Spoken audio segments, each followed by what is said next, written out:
आज हम नेटवर्क का एक बहुत ही important theorem maximum power transfer theorem पढ़ने वाले हैं, MPTT शॉर्ट में बोल देते हैं। तो चलिए शुरू करते हैं आज का ये लेक्चर। मैंने यहाँ एक सर्किट दिखाया है।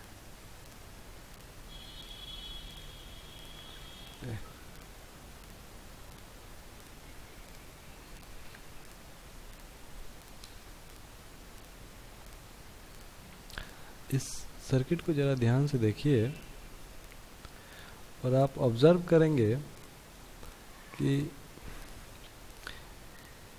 एक सोर्स लगा हुआ है 20 वोल्ट का और उसका रेजिस्टेंस R है।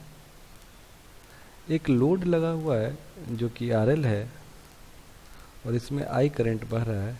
ये भी लोड टर्मिनल है।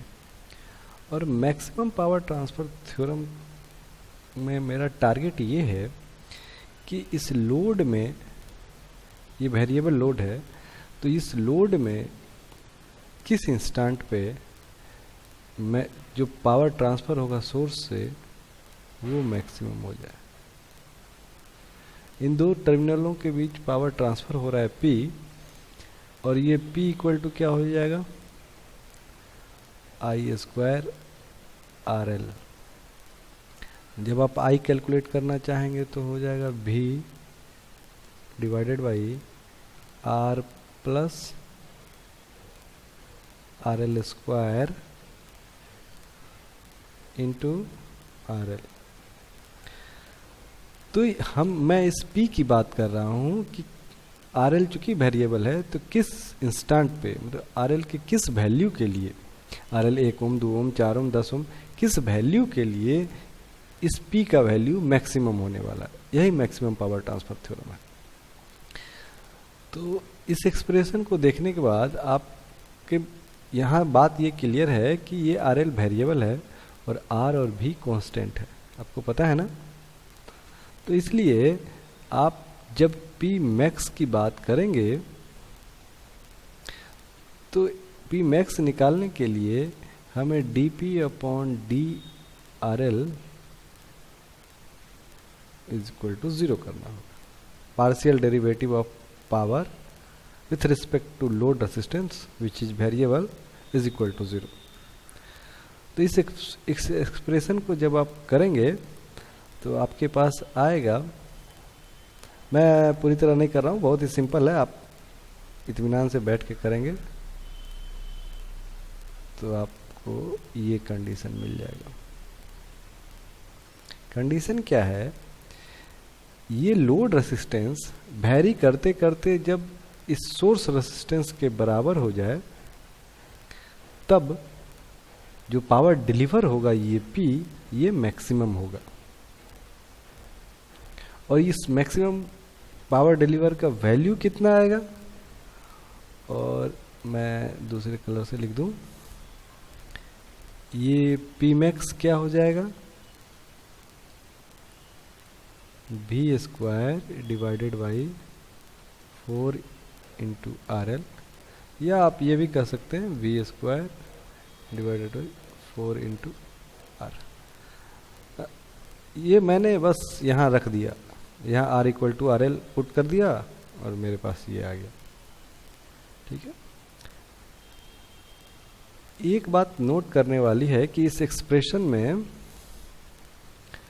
RL क्या है,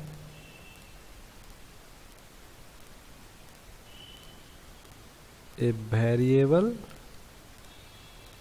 लोड रेजिस्टेंस।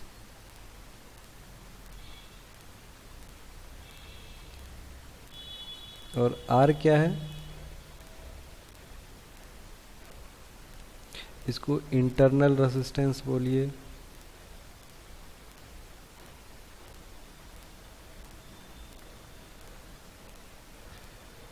कोई आदमी शौक से इसे थेवेनिन्स रेजिस्टेंस भी बोल सकता है और हम भी यही बोलेंगे।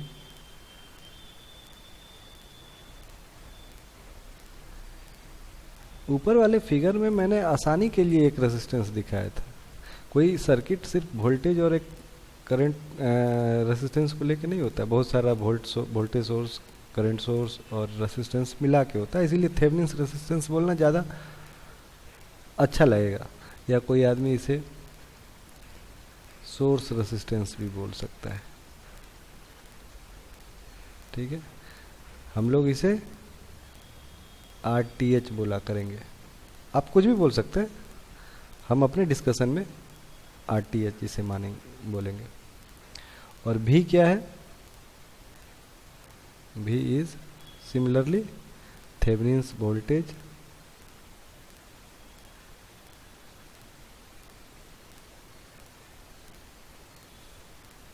जिसे मैं VTH बोल दूं, या फिर सोर्स वोल्टेज,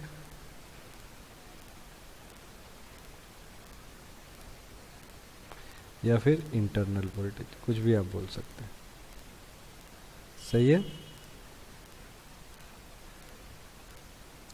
चलिए, तो मैं अभी RTH और VTH और इसे RL बोलूँगा। तो अगर मैं एक जनरलाइज फॉर्म में लिखना चाहूँ तो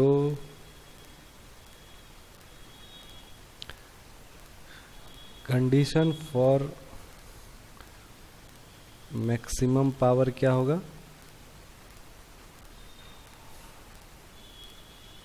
load resistance which is variable is equal to source resistance. हाँ, ये फिक्स्ड है ना, हाँ कांस्टेंट है, ये भी फिक्स्ड है।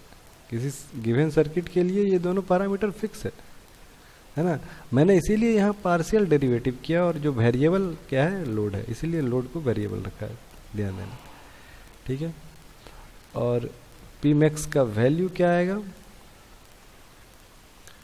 4 VTH², ओह सॉरी 4 नीचे आएगा ना, VTH² डिवाइडेड बाई 4 RTH, या आप शौक से RL भी लिख सकते हैं, ठीक है। चलिए, यहाँ तक बात स्पष्ट है। आपको बस यहाँ ये ध्यान देना है कि हमें किसके रिस्पेक्ट में डेरिवेटिव निकालना है, ठीक है ना।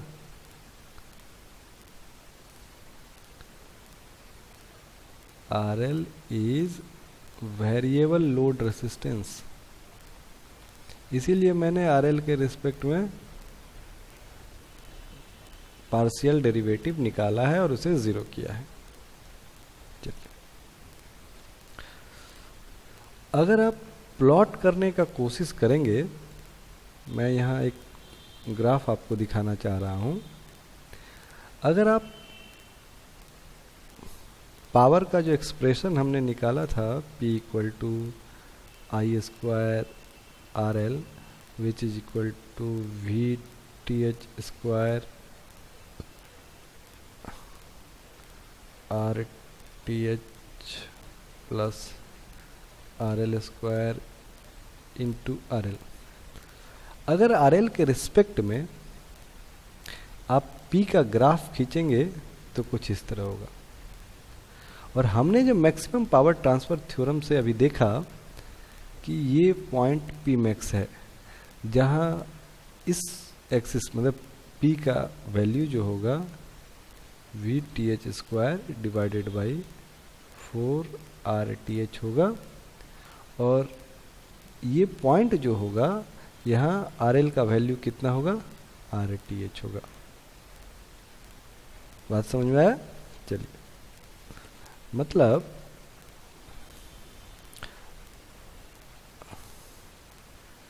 at condition of maximum power,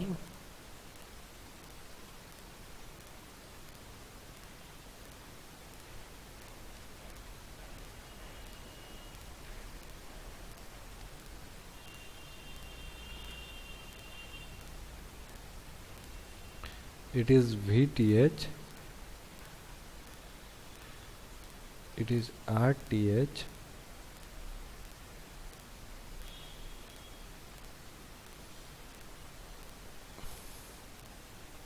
and this is a load resistance which is variable, but fortunately this will be RTH and this also will be RTH. अब बात को समझ रहे हैं ना? चलिए, ये मैक्सिमम पावर ट्रांसफर का कंडीशन है। तो आप ऑब्वियस सा बात है, आप इस सिचुएशन में आप पावर निकाल सकते हो, कुछ भी निकाल सकते हो, करंट निकाल सकते हो। बातें स्पष्ट है? बढ़ते हैं एक प्रॉब्लम की तरफ।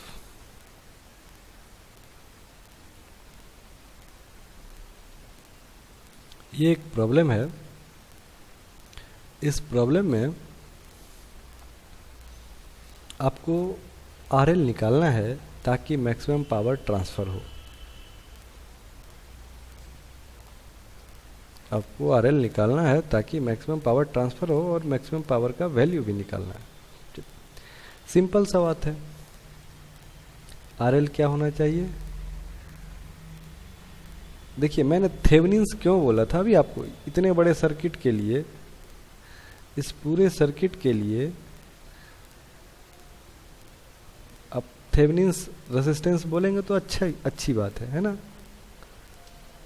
आप अगर थेवेनिन्स रेजिस्टेंस बोलेंगे तो अच्छी बात है।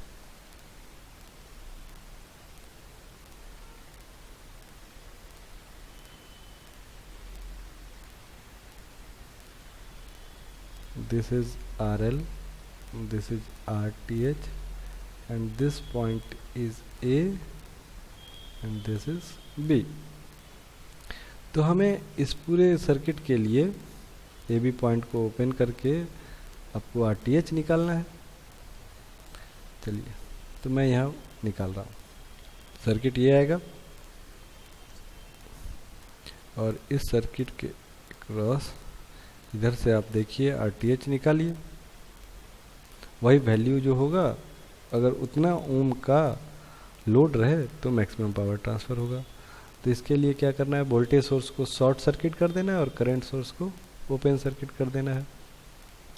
और जब आप ऐसा करेंगे तो आपके पास जो सर्किट बनेगा वो 6 ओम, 3 ओम, 2 ohm, and this is open circuit, this is 12 ohm and this is short circuit. 6 ohm, 3 ohm, 12 ohm and this is 2 ohm. Here we have to find RTH. तो RTH क्या हो जाएगा? 6 पैरेलल टू 12 प्लस 3 प्लस 2। तो अगर इसे आप निकालेंगे तो 12 गुने 6 बटे 18, ये चारों, 4 प्लस 3 प्लस 2 9। कहने का मतलब ये है कि अगर 9 ओम का लोड रहे, अगर ये लोड 9 ओम का रहे तो अपना काम फाइनल है। अगर ये लोड 9 ओम का रहे तो पावर जो डिलीवर होगा वो मैक्सिमम होगा। ठीक है। अब एक सवाल का दूसरा हिस्सा है कि ये मैक्सिमम पावर कितना होगा। तो इसके लिए आपके पास दो तरीके हैं। या तो आप VTH निकाल लीजिए, ये VTH निकाल लीजिए और VTH निकालने के बाद P max will be VTH square 4 into RTH लगा दीजिए। या फिर आप सीधा सा करंट निकाल के इस एलिमेंट में आप 9 ओम मान के आप करंट निकालिए और फिर P max equal to I square into RL when RL is equal to 9 ohm. ये भी कर सकते हैं। आपकी मर्जी, आप ये मेथड अपनाइए, चाहिए दोनों से आंसर एक ही आएगा। मैं ये कर दे रहा हूँ, है ना, हम बहुत अभी थेवनिन्स वगैरह पढ़ रखे हैं तो हमारे लिए आसान हो जाएगा, है ना। वो भी भारी नहीं है, ठीक है। तो आपको पहले VTH निकालना है। VTH निकालने के लिए आप क्या करेंगे, इस टर्मिनल के क्रॉस आपको वोल्टेज कैलकुलेट करना है ना।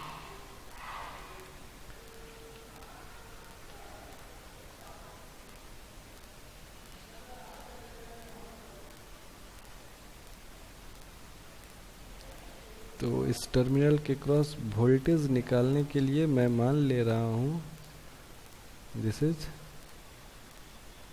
VTH या VOC, ओपन सर्किट वोल्टेज। और इस सिचुएशन में करंट तो इधर जाएगा नहीं, ये ओपन सर्किट है, करंट सारा इधर आएगा, तो इसमें 2 एम्पियर करंट जाएगा। और मैं मान ले रहा हूँ कि I जा रहा है और इसमें I+2 जा रहा है। KCL, सिंपल सा KCL। अब आपको I कैलकुलेट करना है, तो I कैलकुलेट करने के लिए -12 + 6I + 12 × I+2 = 0। तो ये आ जाएगा -12 + 6I + 12I + 24 = 0।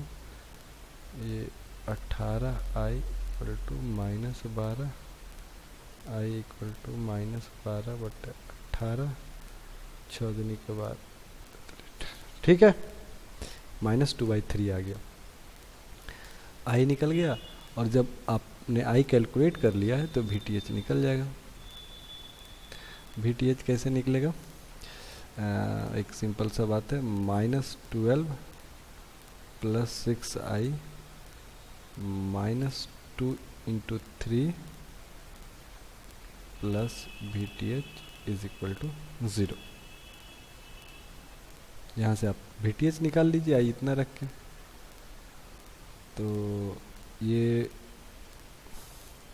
VTH = +6 + 6 -2/3।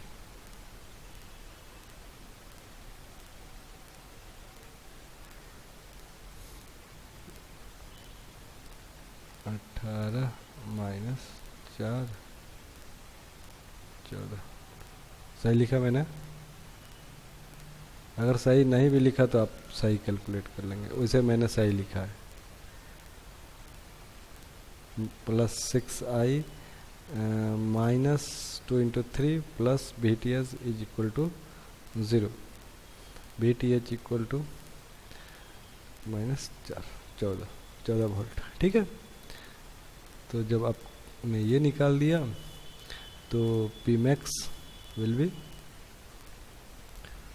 14 का स्क्वायर 4 × RL हमने क्या निकाला था, 9 ओम। ये निकाल लीजिए, इतना वाट, ठीक है। बड़ा सिंपल है ना, आपने देखा कि ये बड़ा सिंपल है, इस तरह आप कैलकुलेट कर सकते हैं। एक बात ध्यान देने वाली बात ये है कि इंडिपेंडेंट सोर्स है, यहाँ डिपेंडेंट भी रहेगा तो कोई फ़र्क नहीं पड़ता। आपको VTH और RTH निकालने आना चाहिए, जो कि मैं पिछले लेक्चर में बहुत डिटेल में, पिछले वीडियो क्लिप्स में बहुत डिटेल में चर्चा कर चुका हूँ। अगर आपको दिक्कत है तो आप वो देख सकते हैं। और उसके बाद आप किसी भी सर्किट का VTH और RTH निकाल के आंसर ला सकते हैं। अब एक लास्ट पॉइंट इस थ्योरम में ये है कि AC, अभी हमने DC सिस्टम के लिए पढ़ा था, AC सिस्टम में थोड़ा सा मॉडिफिकेशन है। AC सिस्टम में हम सिर्फ पावर नहीं बोलेंगे, एवरेज पावर बोलेंगे, ठीक है ना। जब मैं AC पढ़ाऊंगा तो इन बातों का डिटेल में मतलब आपको समझ में आएगा। तो एवरेज पावर का ट्रांसफ़र मैक्सिमम तब होगा जब ये लोड और ये लोड, मतलब इंटरनल लोड या थेवेनिन्स लोड और थेवेनिन्स रेसिस्टेंस इम्पीडेंस और लोड इम्पीडेंस दोनों एक दूसरे के कंजुगेट हो। क्या हो, कॉम्प्लेक्स कंजुगेट। है ना। कॉम्प्लेक्स कंजुगेट का मतलब आप जानते होंगे। कहने का मतलब ये है कि अगर ये are T H minus J x T H है, तो ये लोड जो होना चाहिए are T H plus J x T H होना चाहिए, सिर्फ कॉम्प्लेक्स वाला हिस्सा कंजुगेट में हो जाए। मतलब आप इस एक्सप्रेशन को ऐसे भी लिख सकते हैं, यहाँ से आप कंक्लूजन निकाल सकते हैं रियल पार्ट ऐसा होगा और इमेजिनरी पार्ट निगेटिव में आ जाएगा। रियल पार्ट का कंडीशन वही है और इमेजिनरी पार्ट का कंडीशन माइनस लगा के है, तो इसीलिए इसे कंजुगेट बोलते हैं। और इस तरह के सिचुएशन को बोलते हैं कि इम्पीडेंस मैचिंग बोलते हैं, ठीक है ना। क्या बोलते हैं? Impedance matching. आपने बहुत दफ़े सुना होगा या सुनेंगे इलेक्ट्रॉनिक्स में, और थोड़ा बहुत ट्रांसफार्मर वाले चैप्टर में भी, इलेक्ट्रिकल इंजीनियरिंग अगर आप पढ़ेंगे तो ट्रांसफार्मर के चैप्टर में भी इम्पीडेंस मैचिंग के बारे में सुनेंगे। इम्पीडेंस मैचिंग के केस में क्या होता है कि पावर जो यहाँ से यहाँ ट्रांसफ़र होता है वो मैक्सिमम होता है, तो इसको इम्पीडेंस मैचिंग वर्ड दिया जाता है। और इस केस में पी मैक्स क्या होगा? ये वाट है ना, इसका यूनिट क्या होगा? वाट, क्योंकि एसी में वाट के भी ए आर बहुत सारा है ना, तो आप कंफ्यूज नहीं हो, ये वाट है। V T H square 8 Y. मैं इसे प्रूव नहीं करूँगा, बस आपकी जानकारी के लिए ये बता रहा हूँ। और हम जब एसी पढ़ेंगे तो इसे डिटेल में चर्चा करेंगे। आपको ध्यान ये रखना है कि वहाँ सिर्फ एक कंडीशन था, R L equal to R T H, और यहाँ इसके अलावा एक कंडीशन और ऐड हो गया, X L equal to minus X T H. तो इस बात को हम कॉम्प्लेक्स कंजुगेट के तौर पे बोल सकते हैं कि लोड और सोर्स या लोड और थेवेनिन्स इम्पीडेंस जो है एक दूसरे के कॉम्प्लेक्स कंजुगेट होने चाहिए, तब पावर का ट्रांसफ़र मैक्सिमम होगा। और ये कैसा पावर है? एवरेज पावर है। ओके, ऐसी केस में हम एवरेज पावर की बात करेंगे। Thank you for watching. मिलते हैं अगले वीडियो क्लिप में अगले टॉपिक के साथ।